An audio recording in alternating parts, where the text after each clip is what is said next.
Thank you, sir. Thank you. Thank you. Wishing the same. Wishing you the same, sir.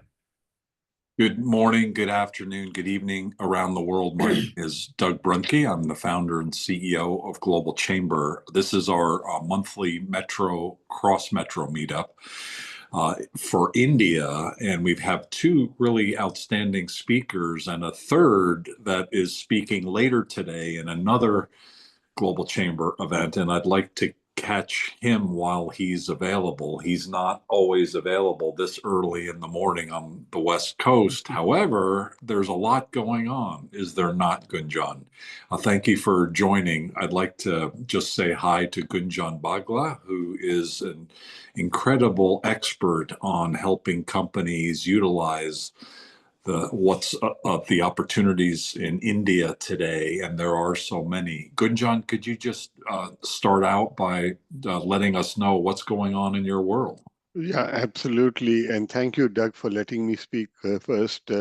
I will be signing out soon, but I'm sure everyone on this call is aware that the excessive duties on China have caused disruption of the global supply chains. And that is a significant opportunity for companies in India who know how to export. And the latter part is important. The US is the world's largest market, but it's not an easy market to get into. Now, Doug, you and I live here in Los Angeles, and I was speaking to the people at the port of Los Angeles, which together with Long Beach handled more than 40% of the trade coming into the US. And Gene Soroka, the CEO of the port, said that they are expecting from next week shipments into the port to drop by 35%. Okay, most American companies have canceled or suspended orders on Chinese companies, and there's a tremendous amount of uncertainty around that.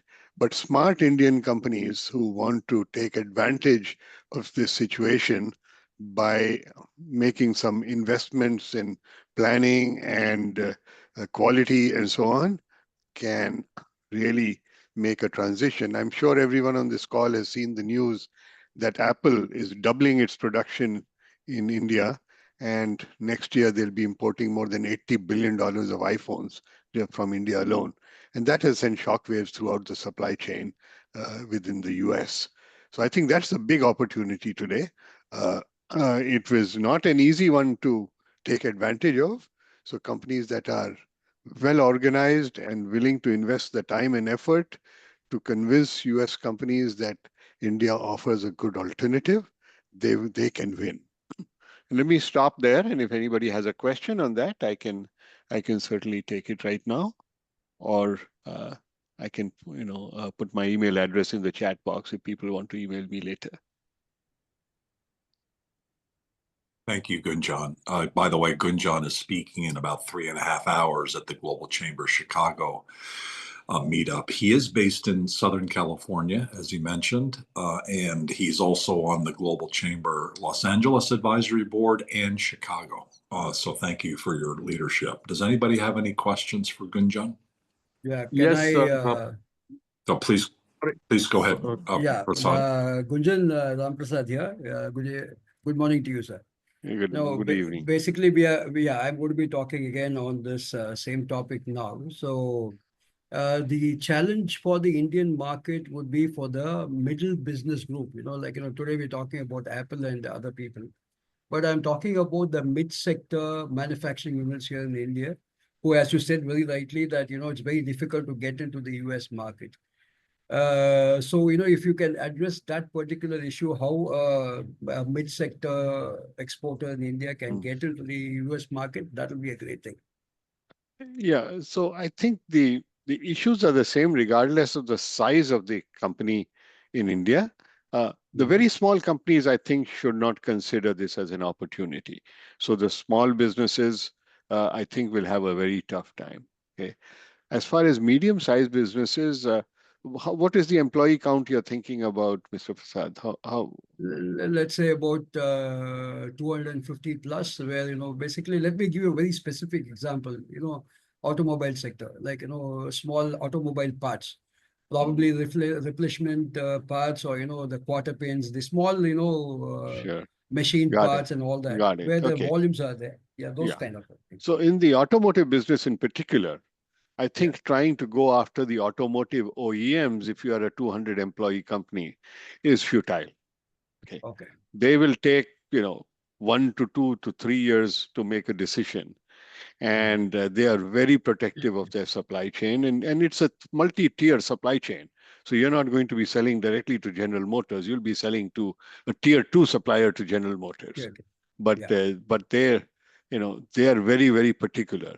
The best market for a company with 200 to even 500 employees in India would be to the aftermarket. Okay, Aftermarket. Yeah. Okay. selling to the auto parts chains in the US, which is very different from India. My family has relatives in, I mean, I have relatives in Kashmiri Gate in Delhi, and you go to the wholesale market there, and it's like each shop is 10 square feet or 20, Yeah. no more than 100 square feet, but they have Yeah. tremendous revenue and they're only selling a few things. That's not the way it Correct. is in the US. The chains Mm. such as AutoZone and Pep Boys are all over the country. They are billion-dollar companies, Mm. and that's where I think uh, the people with 200 to 500 employees can succeed. And obviously, auto parts and that level are limited to what a mechanic or a consumer would buy, right? So, you can sell an alternator, you can sell a radiator, you can sell Right. batteries, Right. but you might not be able to sell a quarter pin or a nut or something like that, right? So that's where I think the low hanging fruit would be. Uh, this general approach, I mean, you have to look at the customer set in India, I mean, in the US, and The US. figure out if they are very large companies, then they'll typically have complex procedures to approve a Procedures. vendor, Yeah. having to Yes. do with labor regulations, having to do with quality, Yes. having to do with integrity in terms of financial data. And the small companies sometimes don't have the resources. Now, I'm not saying no small company can do it, but it's a much higher hill to climb, as we say. Good plan. Yeah. Yeah. Okay. Yeah. Yeah. All right. So Does what that would answer be your an question? ideal? Yeah. Yeah. Yeah. Perfectly. And what would be the size that you would you recommend for an Indian manufacturer to export to the US, especially in this particular sector? Uh, my, just looking at the number of, okay, now also with the number of employees, Mr. Prasad, we have to be careful because companies of that size have small number of employees that are actually on the payroll, and the rest of them are contract employees on 11th month Contractors. Yeah. contracts. So I'm talking about that total sum. Okay. Yeah. I think, anything less than 300 employees in India would be a very hard challenge in Very my hard. view. Okay. I'm sure there are exceptions. Okay. It's Yes. hard to make a sweeping claim about something I like know. this, I know. but I know. I know. but within automotive, you have so many large suppliers already from India, the TVS Group, Motherson, Yes. so many Yes. other Yes. companies, right? So Yeah. you're competing not just for the US business, you're competing against all those people who are just as Yes. hungry for more US As business we too, right? absolutely. Yes. Yeah, yeah, Absolutely. yeah. Yeah, Okay. yeah. Because today, because as you rightly said, because of the trade war between the US and China, and the whole world is looking India as the alternative, India as the alternative, and a lot of Indian exporters are reaching out to me to find out, how can we export to the US and to the European sector and all that. So Yeah. some of them are in this mid sector. So so I just wanted to have a upstart on that particular thing and a direct advice from you, so that we can see what can Yeah. be done. We are getting dozens of inquiries every day from And India. It reminds yeah, me of what happened in the defense business some time ago when India announced yeah, this offset plan, and yes. everybody and his brother thought they could get into the offset business, and 95% Yeah, of the people could not, right? good note. Yeah, So yeah, I think that's what's going on. But there is an opportunity, definitely. yes. Thank you very much. Prashant Welling, Thank you, you have a Gunjan. It was a question, please. pleasure talking to you. Yeah, thank you. Thank you so much. I have a basic question here, where just now you informed us that there's a drop of 35% as far as the logistics is concerned. The figures say that that is import from China. Now, the US government is also given a moratorium of 90 days delay of the increased tariffs, right? What happens after the 90-day moratorium is over? There could be a possible drop of the tariffs in terms of percentage from China. So the gap that is there for our Indian organizations to fill, it is looking very lucrative at the moment. What happens after the 90-day moratorium is over, where China might again come back into their own fold in terms of their exports to America? How does that pan out? So if anybody claims to have the exact answer to that, run the other way, because I don't think even President Trump knows the answer to that. Okay. Exactly. But if you That's the look at reason the I asked the macro question. picture going back all the way to 2016, when Trump first became president, right? There's always been, pressure to have China modify its practices. Okay. And the second Trump administration is extremely aggressive about that. Now, I think everyone understands that this 140% tariff is just a negotiating ploy. I mean, the U.S. economy cannot survive that kind of tariff. Uh, Exactly. the negotiation between the two countries is challenging, because the Chinese think about the next 50 years, and the US thinks about the next 50 hours these days. So it's who knows how that will go. But I think one thing is clear, that there will be a significant difference in tariffs between India and China. Okay. Scott Bessent, the Treasury Secretary, last week said that India might be the first country to sign a bilateral deal after these in the Trump administration. The Indian team was here in Washington, D.C. last week, led by Additional Commerce Secretary Rajesh Agarwal, to try and negotiate this bilateral investment and trade treaty. I don't think the final treaty will be signed until the end of the year, but I expect there is tremendous pressure on both Washington and Delhi to have some announcements well within these 90 days. Okay. So I think you should watch very carefully. You can also look at my LinkedIn. I am posting this news, whatever is coming through from a multitude of sources. I'm posting it regularly on my LinkedIn. So if you just look for Gunjan Bagla, I'm the only Gunjan Bagla in the world, and you can find me easily on LinkedIn.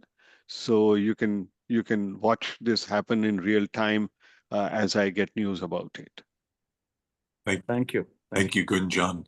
Demetris Evans is in the call. She's the board chair for Chicago, and she'll be hosting and facilitating the meeting in 3 hours. Demetris, would you like to just say hi? And Gunjan just stopped in to say a couple comments, and then he's going to be speaking more at the Global Chamber Chicago event in 3 hours. Are you there? I'm here. That's so exciting. I agree. I love the comment that if anybody knows the answer to that, please call me, because we're gonna get in the stock market. Because you probably know some other things too. I'm so excited about the 12 o'clock meeting. So just want to say, just popped in just to see if there's anything I missed. I did put together some slides. But Gunjan, if you have slides, please shoot those over to me. And yeah, it's going to be a great meeting. But hello to everyone in India. I hope you're having such a beautiful day as I am here in Chicago. Thank you, Doug. I'm going to get my first cup of coffee, and I'll see you in a couple hours. It sounds great. It's actually Okay. I just wanted to add for the people in India that Chicago is the manufacturing center for the United States. So it's, if you're looking to export to the US, it's a call that you probably want to stay up late to attend. It's actually 3 hours. Yeah. So thank you very much. We have two speakers today, and hopefully we'll still have enough time to do a round table of members. And so thank you. RT, I see, is here from Goa, and Andre has been in Pune, and I think are you in Dubai these days? I think you're in Dubai this week. Yeah, I'm in Dubai. Hello, everyone. Greetings from Dubai.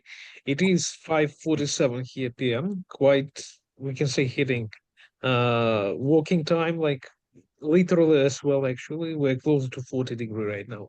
So, Gunjan, thank you for the speech. Actually, I will raise something maybe not so pleasant, but necessary. Like you mentioned that some trends are clearly visible in the defense industry. So, and we have seen already that from the point of economy, so there are always two scenarios, like peace scenario and war scenario. So unfortunately, I have to raise this question. What will happen in war scenario? So will it become a kind of militarized economy in several industries of India? So though it is kind of efficient in the present geopolitical situation, or it will be more kind of like mild transition if something happens. Hopefully it will not. Thank you. Are you asking me, Andre? Yes, Well, yes, I yes, think, please. okay. Did you understand that question, Gunjan? So are you talking about the possible militarization of which country? Like always, like when we do any projection, we need to understand the present, like also geopolitical scenario. So in case of India, if it turns into worse scenario, what will happen, like, from the point of the industries? What will Let, happen from the point let, of the production let, chains? let Please, me kind let me stop the conversation. So now I understand the conversation. We need to move on. So let's table that question because that's a hypothetical, and we have two speakers coming up that are talking about opportunities today. So Andre, thank you for the question, but could we table that for another time, please? Are you available in 3 hours to join the Chicago event? Sure, we can address it after the speakers are finished, and we can see the like different scenarios later on during this session, hopefully. Okay. Okay. Yeah, we like to, and then maybe it's a great segue into our next speaker and also about Global Chamber.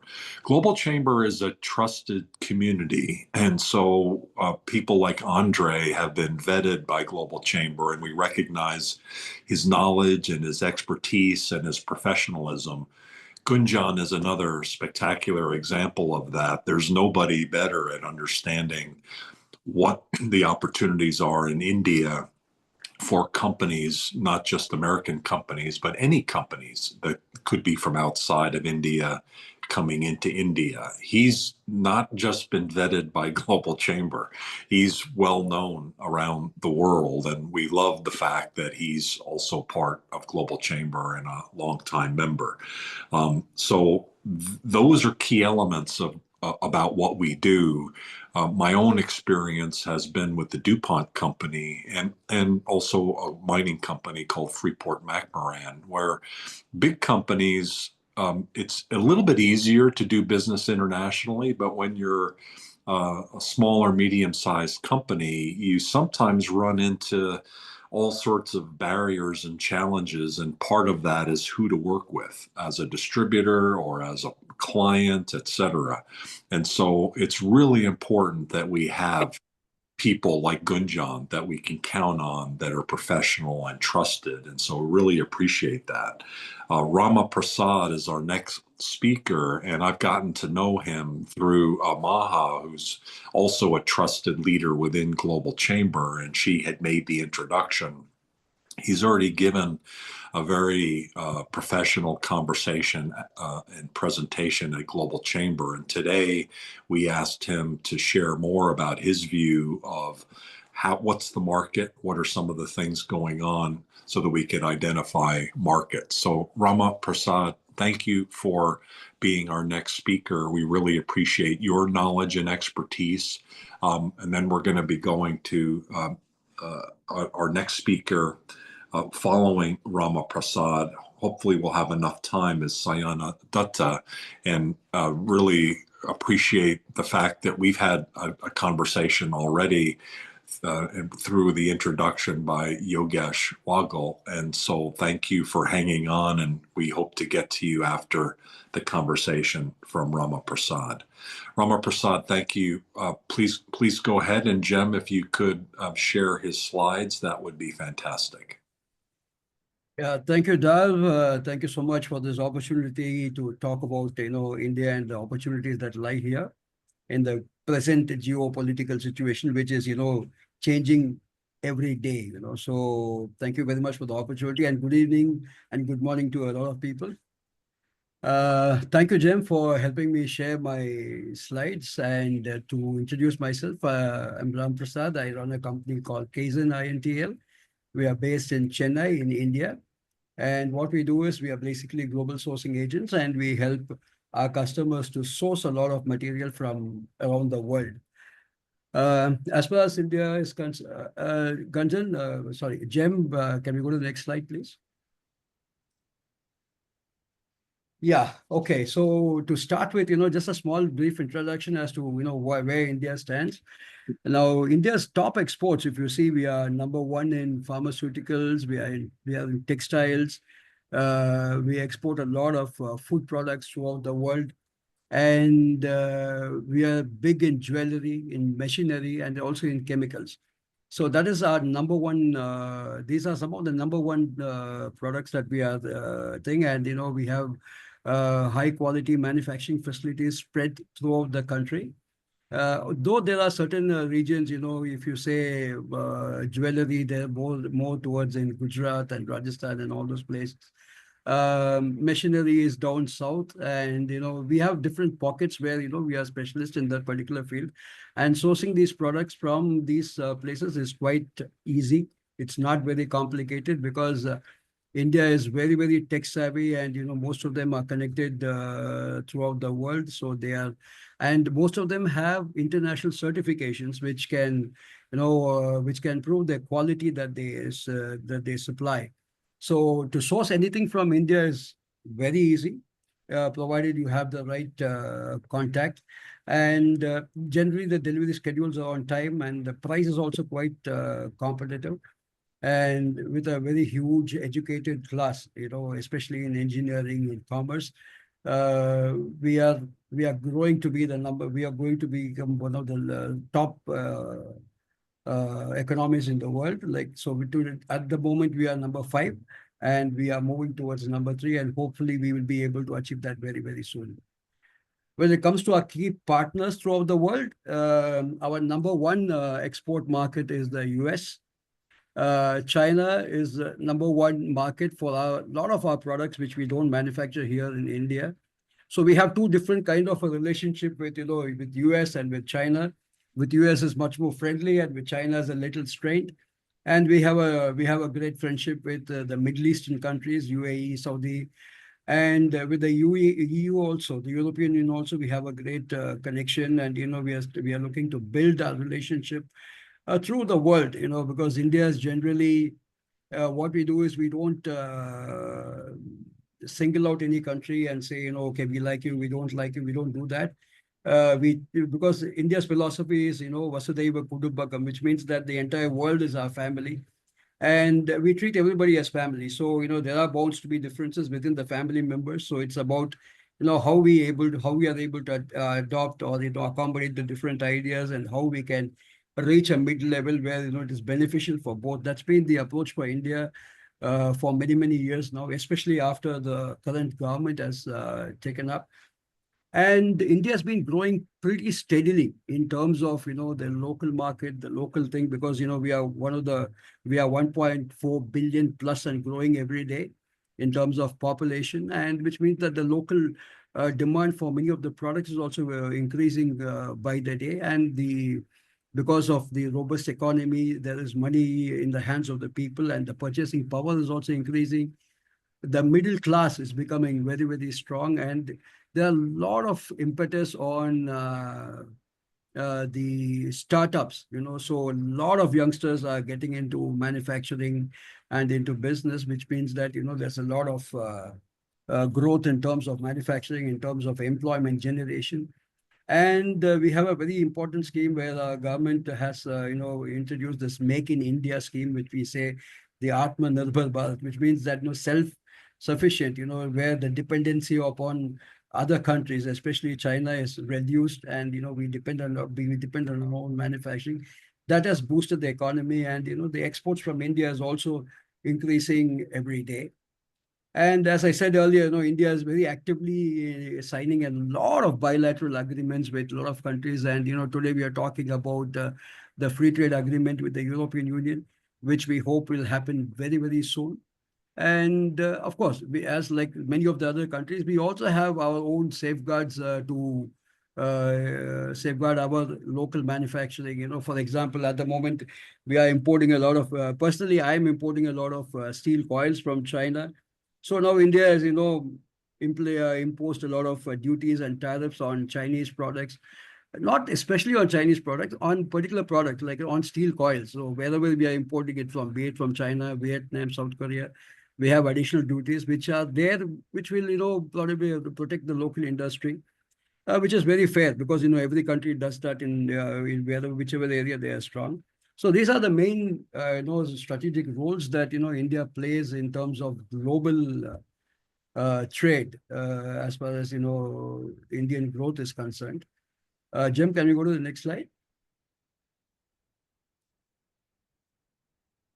And basically today we're going to be talking only about India because like with the specific to the Indian market and Indian business. So that's why we are concentrating a lot on India alone.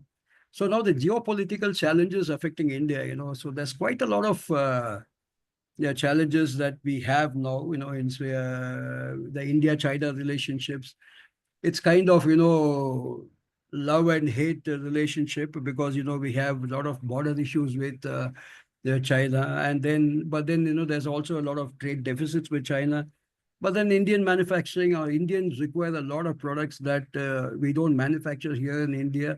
So we are dependent on China for most of the things. But then, so it's something like you can't let go of China, or now you can have a great relationship with China. So that is a little bit of a strain where India is also imposing a lot of tariffs on Chinese manufactured products. And when it comes to the India-US and the US-China war, that as Mr. Gunjan said, it's like kind of a boxing match. And he was very, very rightly, he said, the Trump doesn't know what he's going to do the next minute. So we all have to be, watching and play. We are going to be playing the waiting game because, today, because of that trade war, India is looking at it as a great opportunity because we are 1.4 billion people. The world looks at India as an alternative to China in terms of manufacturing, in terms of supply chain. I really wonder how that's going to turn out because, until otherwise there's going to be some kind of a stabilization between the US and China. We will exactly know where to concentrate, and especially the Indian manufacturing is looking out and looking at this as a great opportunity, to capture the world wherever, Chinese dominance is there. And to the US and to the African markets and all that, India will be a great a great place to source because we are half the way from in between the US, the Africa and China. We are halfway there, so which means that the transportation costs are quite competitive. And then the only thing what India needs to do is to keep up with the Chinese manufacturing timelines, the delivery timelines, and the quality, which India is quite capable of doing. So we are looking at it as a great opportunity to build a great, very strong export business. So people around the world, who would like to look at India as a sourcing destination, you can definitely and most confidently look at India because we'll be able to supply a lot of these materials which China is supplying currently. And the negative side of the Russia-Ukraine, where so like most of the countries, they feel, what we have suffered is basically the price hike in terms of the energy price, the oil price. Of course, we have been compensated a little bit because, have a very good relationship with Russia. So we keep buying oil from them. So that's been quite a blessing. But the other thing is because we used to buy a lot of grains and food from Ukraine. So now that's become a shortage. So there are certain challenges and strains in that field, which obviously we will overcome over a period of time. And in terms of the maritime change challenges also, the Strait of Malacca, the Malacca Strait and the Hormuz Strait of Hormuz also has put a lot of strain on the Indian exports because our ships have to go all around the world to deliver the products, and then which is causing a lot of time delay and also increase in costs when it comes to the CIF prices. So these are the challenges which we have to overcome. And today it is very volatile, and we can't actually say how it is going to pan out because it's a waiting game. So everybody is watching, and wherever the product is available cheaper, people are going towards that. Hopefully, we'll be able to overcome that very soon because of the various trade agreements that we are signing with different countries. These are the challenges that are currently affecting India, but we are quite hopeful of overcoming these challenges. Next slide, Jen.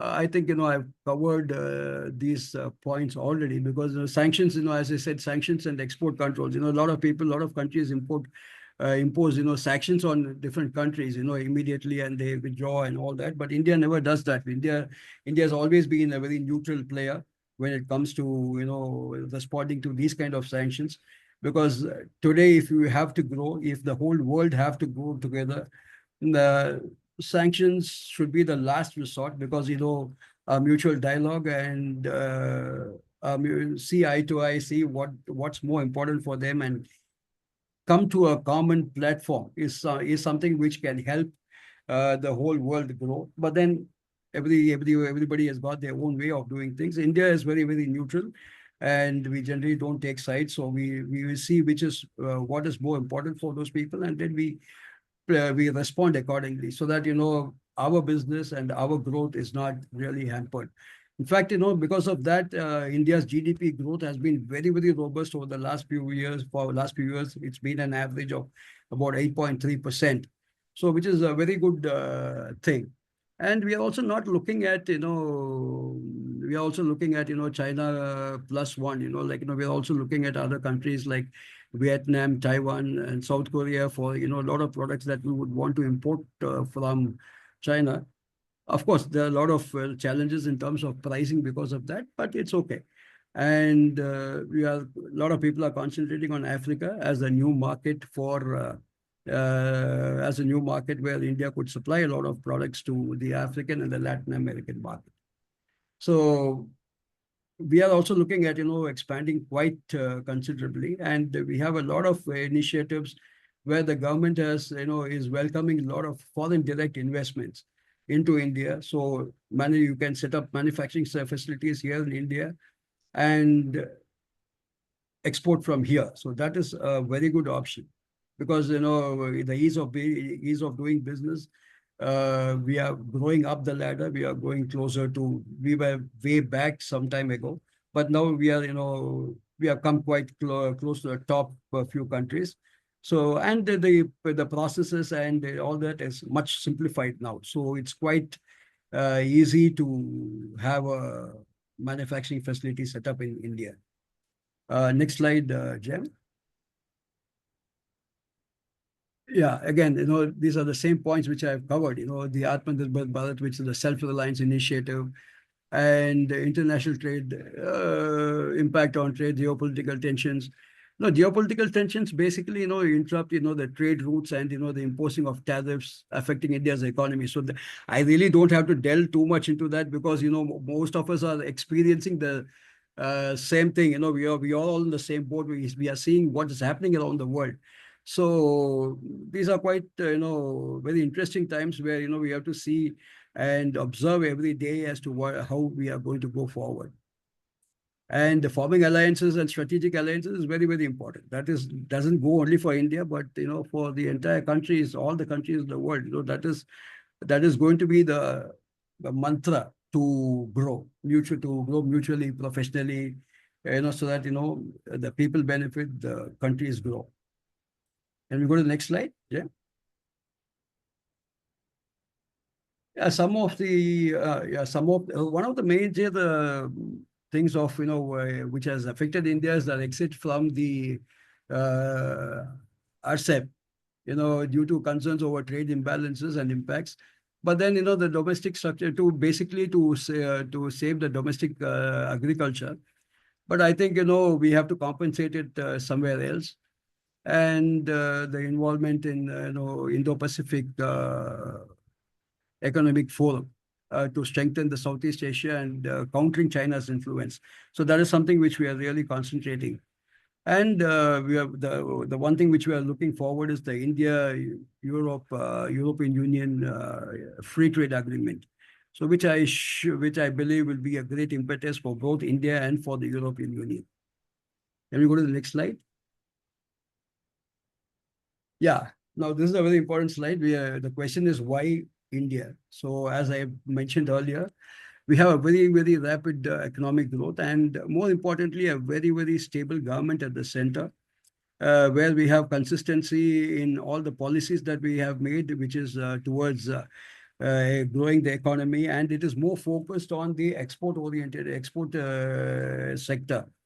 Because the impetus is on reducing our imports and increasing our exports. So the government of India is doing or taking all the necessary steps and all the right steps in the right directions to ensure that India is very, very competitive in the world market, and also is able to export the world round. So, and we are also talking to a lot of countries to establish trade cooperation between them, and expanding consumer market.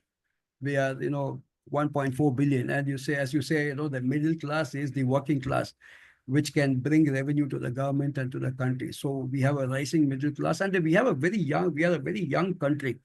Most of them are in the age group between the 25s and the 40s.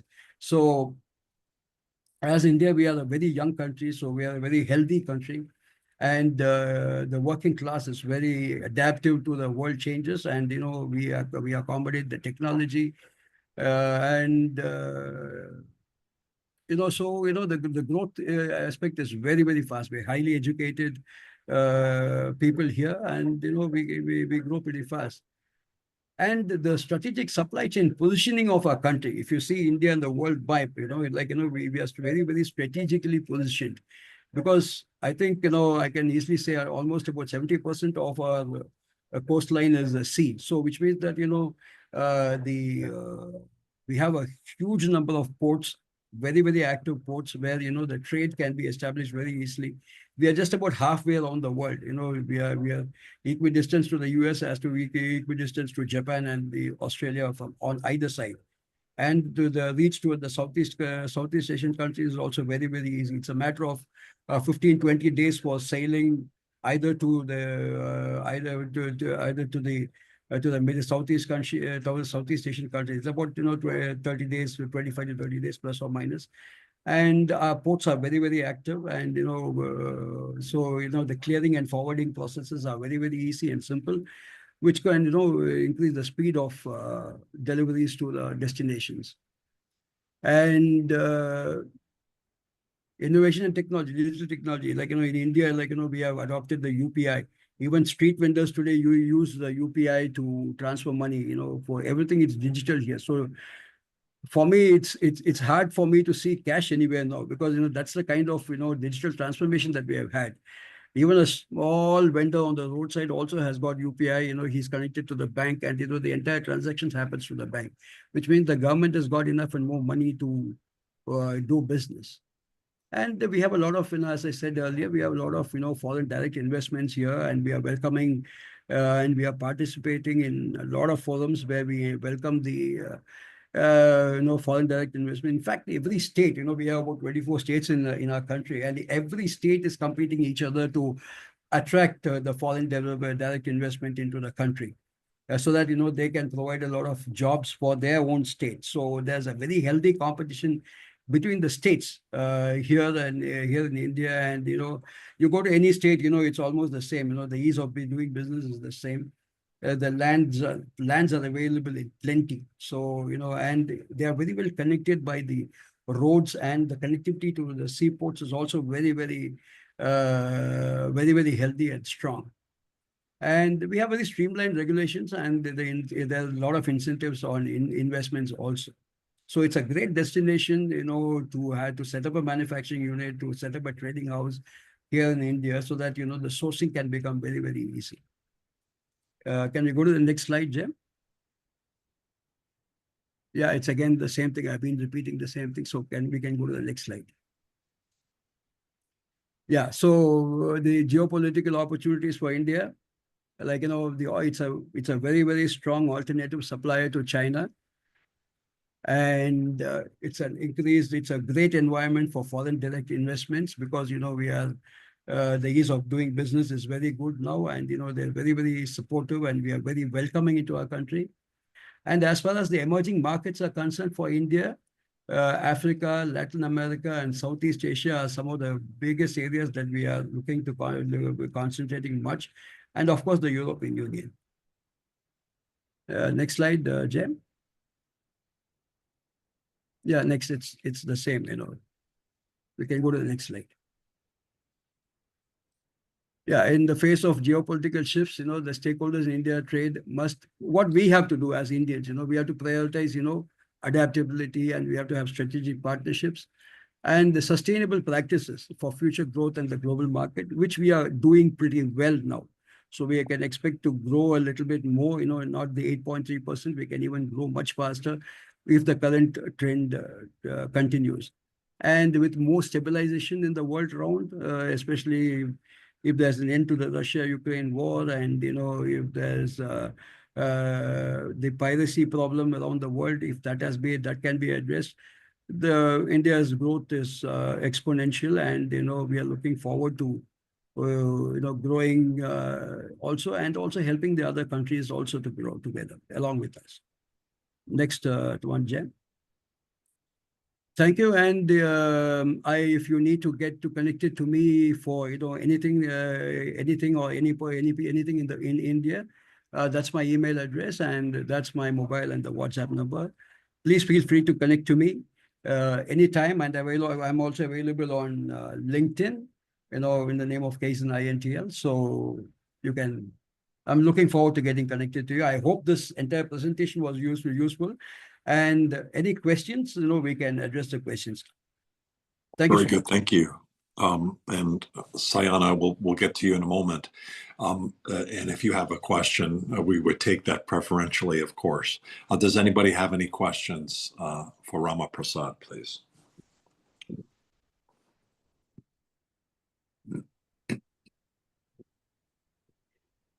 Please just go ahead and unmute yourself. I don't see any hands raised. I'll just come in for it if you're all right, Doug. If you don't mind. Andrew, please go ahead. Yeah, just pleasure to meet you, Rama, and very interesting presentation. I just wanted to make a shout out for the UK. Since we've left the EU, we often get left out, but I think there's around about 41 billion pounds worth of trade between India and the UK. So I was just putting a shout out for that. And we're often a bit of a middleman. We've got a bit of history with India. So as I say, very, very pleased. I'm sure I've reached out already on LinkedIn to you and look forward to perhaps having a further discussion with you. But it was very good and very exciting times in India, I must say. Yes, absolutely. Yeah, I've been there over 19 years, and just to see how vibrant it is. I come and get energy in India. That's what I like to do. So which part of India are you in, Andrew? I'm in outside Edinburgh in Scotland. You're in Edinburgh. I have a very close friend in Edinburgh, and I work with him very closely because I'm exporting a lot of Indian food products to him, especially the rice and the basmati and all that. Yes, he's in Edinburgh. He's in Edinburgh. Great. Well, we'll hopefully get connected. But just pleasure to be on the call. This is one of my first with the Global Chamber, and just excited about opportunity around the world, basically. But we're working with customers who are looking to get into India, but also interested in. Very interested in you being able to maybe source some products as well. So absolutely. I'm sure we could have a good call. But thanks for your time and enjoyed your presentation. Thank you so much, Andrew. It's a great question about the UK, Scotland being part of the United Kingdom. You did talk a little bit about the EU. I'm not sure I saw anything about the UK, and I was thinking about England anyway. Anything you'd like to add there? Rama Prasad, is there anything that you'd like to add regarding I should apologize that I had left out UK because they are not in the EU anymore. But then since I've already been doing a lot of business with in UK, because we are supplying a lot of fasteners and bolts to also a lot of UK construction companies. But then the BOP is one of the largest suppliers of fasteners in the UK market. So there's a little bit of difficulty for the Indian manufacturers to get in there. So we are working on that. And UK is also a great market for us, because there's a lot of things that they're also buying from China. But then if we can find out, if they can have substitutions in India, definitely there's a lot of potential to work between the UK and India. And Absolutely. the other way around also, like, if there's a lot of products in UK which can be marketed in India, sold in India, we'll be definitely working for that also. We can do that also, because trade is always a two-way thing. It's not a one-way traffic. It's two-way traffic. So everybody needs to grow. So we can definitely work on that, Andrews. And UK is a great market, and I think the economy is struggling a little bit now, but I think everybody's got their ups and downs, and everybody will come through even then. Yeah, absolutely. And just about that, my background, I have 30 years in construction building products as well. So I'm sure we could have a common ground there as well. But as I say, pleasure to hear. Always interested in dealing with import and export into India. So thank you, and thanks for the time, Doug. Thank you, Andrews. Thank you so much. Thank you very much. Just so that we can keep moving and make sure we have enough time for Sayana, we probably need to keep moving. I'm wondering, is that Manoj Gursahani? I see Manoj in the area, but I'm not sure if that's or Manoj. Is that you, Manoj? And can you say hi?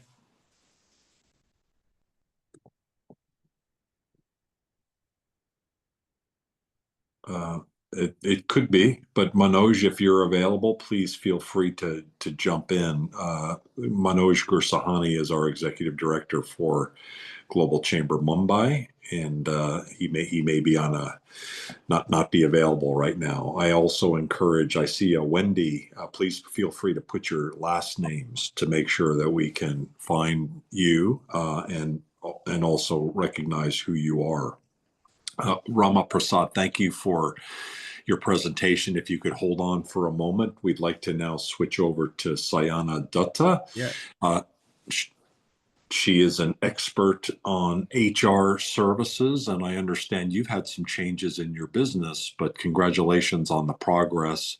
It's been great to learn more about what you're active with. If you could spend just a few minutes about what you see in the market and anything you'd like to share about your business. We do have a few minutes. Absolutely. Thank you so much for giving me the space to share. Thank you, Doug. And thank you, everyone. Good evening and good morning to everyone, whoever is joining from different parts of the world. So I just would like to tell you one thing that, Dave Ulrich as an HR strategist always recommends, would you like me to read out from a book? I don't think so, because HR strategy is definitely about in-person conversations. Okay. And by the way, this was just a Peter Pan book. I was not even planning to read anything from here.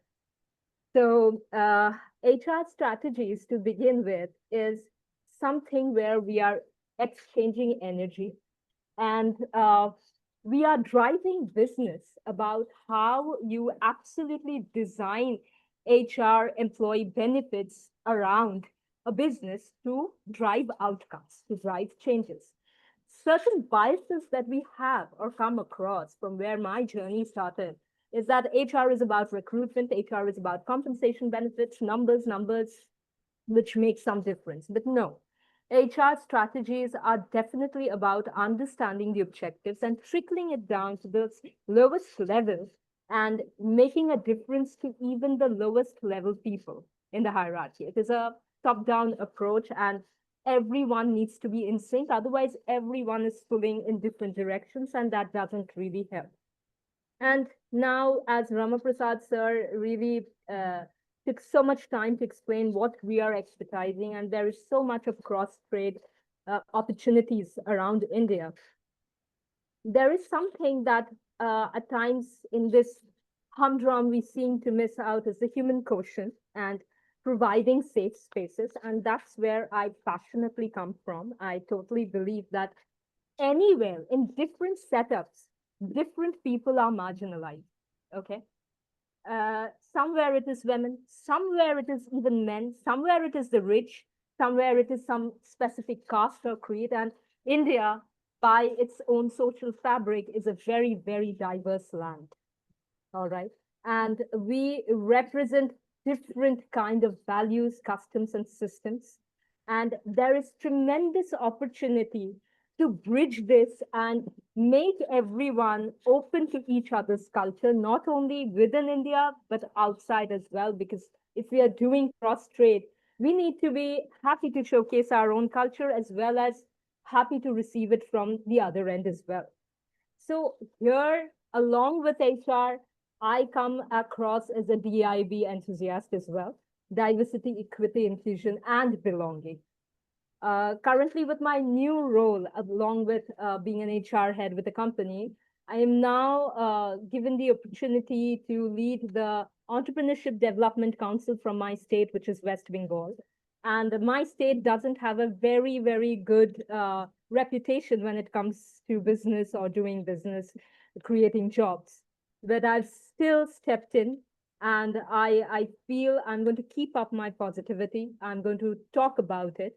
And I have started working with a lot of women here, talking to them, finding their interest, and trying to map them with the beginning of at least working with the district magistrate levels who can exactly exercise the laws of POSH, or prevention of sexual harassment. This is a mandatory law for all workplaces.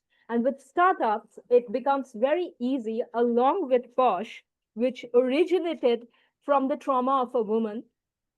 Now it can be clubbed with gender equality principles and philosophies as well, right?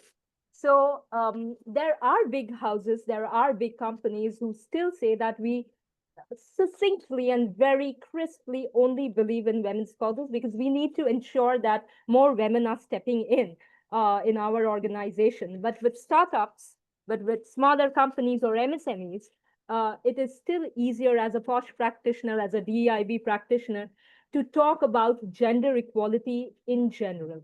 Not only gender, humanitarian equality. Wherever anyone is marginalized, let's bring up their voices, be it the LGBTQA community, be it women, be it men in certain cases. Let's talk about it so that we are providing safe spaces for all.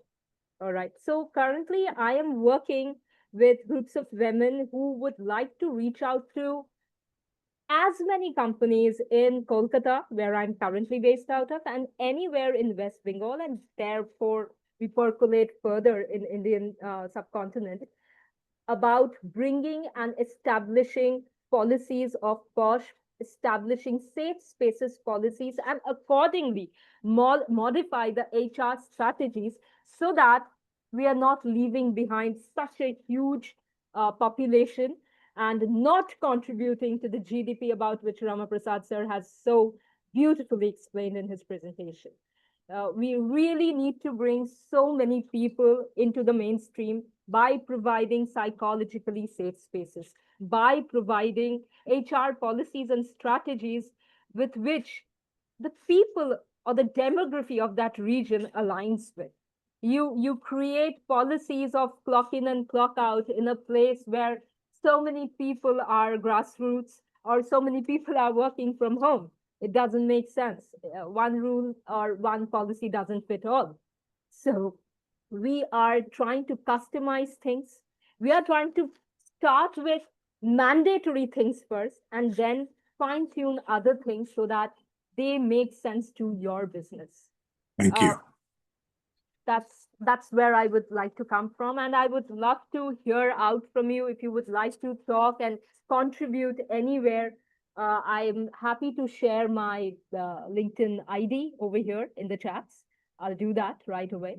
And Wonderful. would love to connect with all of you, any one of you, and elaborate further on my works, because it's a very long journey and I'm very, very happy to talk about all my stories.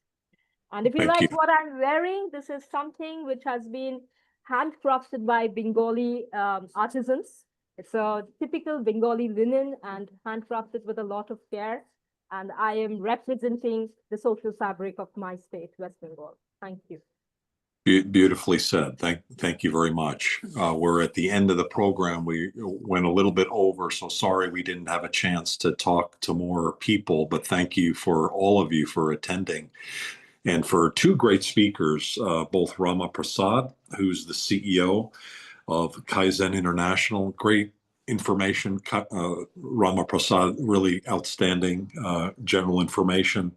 We will have a deeper dive into the Indian market with Gunjan Bagla in 2.5 hours, as I mentioned, with the Global Chamber Chicago, and Jem has put that information and that link into the chat area. And Sayana Dutta, thank you. Your work with the Women's Indian Chamber of Commerce and Industry and your own company is an inspiration relative to what we believe in, and that is innovation is driven by different thoughts of different people and people from different perspectives. It's a critically important principle within business if you're doing international business, because it turns out people around the world are of every variety. And so having a team that is of every variety is helpful for innovation and success. Thank you all for joining today. Jem, thank you for the facilitation and putting this all together. We do this event once a month, and we hope you'll not only attend this event next month, but also feel free to jump into any event that we hold any day. We have several more today, including that Chicago event. And then I'll leave you with one more event that's kind of interesting. It's in the morning Singapore time, or actually he's in Taiwan. It's the story of Frank Epipoulos. I think that's today. Let me just double check. It is today. It's on Labor Day morning in Taiwan. Frank is a longtime member, and he left his company and he decided he was going to travel around the world for a year plus. And so he's been to dozens and dozens of countries.